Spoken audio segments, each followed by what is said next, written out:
Now, how many of you struggle with the idea of running away from narcissists? And when I say running away from narcissists, what I'm referring to is making the decision to block and delete your narcissistic ex from your social media, your telephone, your email, and whatever else. I mean, making the decision to no longer show up for your toxic family functions where they get together and drink beer and talk a whole lot of nonsense about other people. When I'm saying running away from narcissists, I'm talking about making a decision to leave a job because a narcissistic boss or coworkers make it impossible for you to become a good performer at your work. See, the misconception is to think that running away from narcissists means you're running away from your problems, which might mean that you're a quitter. This is a misconception, and it's absolutely incorrect. It's false. Running away from narcissists is not running away from problems. It's making you a survivor. It's self-preservation. It makes you a champion. It makes you adventurous. It makes you willing to do what it takes to sustain your life. My name is Kevin, and this is The Royal We. Before I continue, I want to let you know that I'm here for your support. Down in the description box, you'll find access for one-on-one appointments. In addition to that, I have a 5-week coaching program where I walk with you every day hand in hand to take you from the painful chaos of a narcissistic relationship into healing and beyond. So if this is something you're interested in, check it out down below. Now we're talking about this idea of running from narcissists and equating that to running from your problems and being a quitter and all this nonsense that keeps people stuck and in bondage. Listen, if you were in the middle of a desert and you required water to survive for your nourishment, which we all do. Water is something we all need in our life. We need that nourishment. It's what sustains us. Would it make any sense for you to be standing over a well that is completely dried up? And every time you put the bucket down in the well, all that you're bringing up is rocks and sand and cobwebs and lizards. No, it doesn't make any sense to stand there doing that. And it doesn't matter, by the way, if you yell at that well. You're not doing for me what I want. Where's the water? I'm dying here. I'm dehydrated. It doesn't matter if you're loving to that well. Oh, well, precious, beautiful well, I love you. Let me show you how much I love you. I'll do anything. And it doesn't matter what you do. Every time you're bringing the bucket up, it's nothing but sand and rocks. This dry well is the narcissist, and it doesn't matter if it's a narcissistic ex. It doesn't matter if it's family members. You're continuing to try to dip your bucket into dirt and rocks, trying to pull something out that doesn't exist.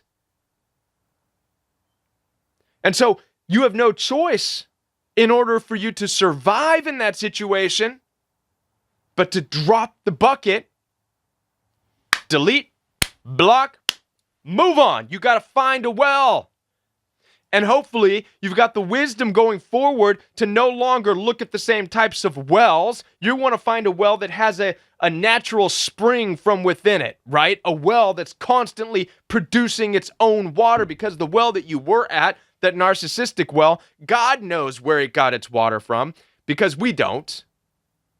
Because whatever was once there no longer is, right? The whole love bombing in the beginning, it's like another person came by and threw some water in there, just enough for you to have a little to drink, and then it was all gone. Worse than that, narcissists are more like mirages.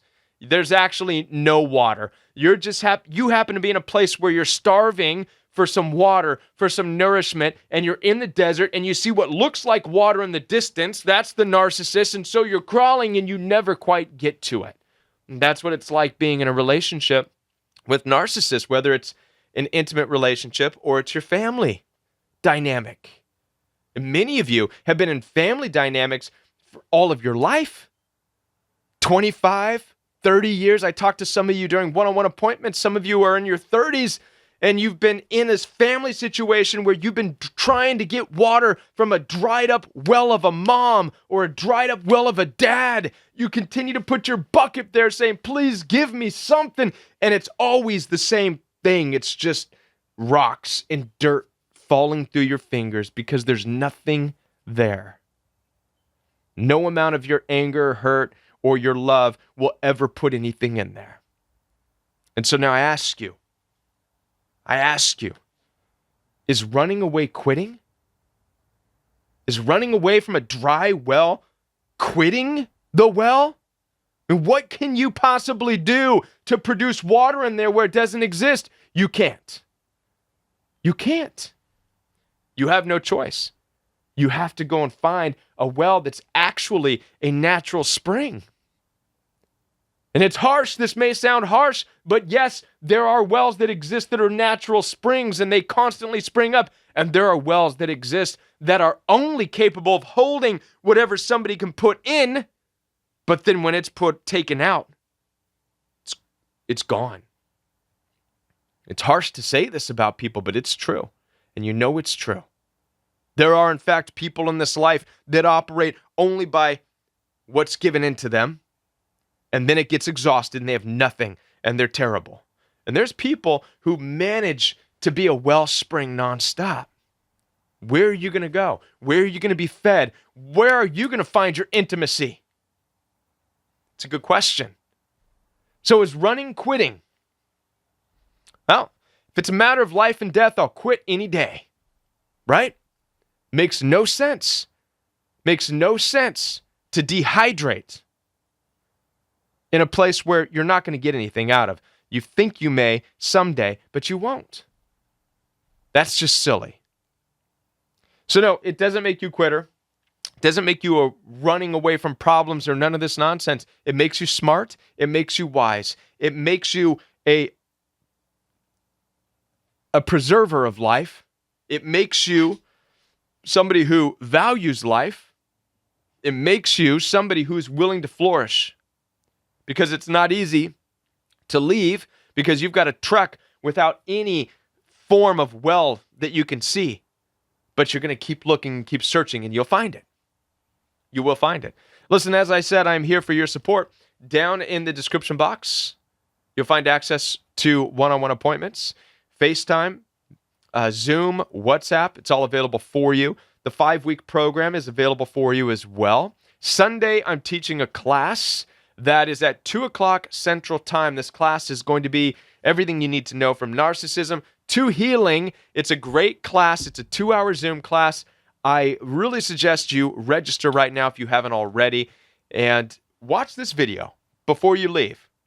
Check this video out right here because this video is all about being able to say goodbye, walk away, learn how to discover what you're looking for in life so that you can heal, so that you can move on. All right? Watch this video right here, and I'll be back with more videos right here on The Royal We.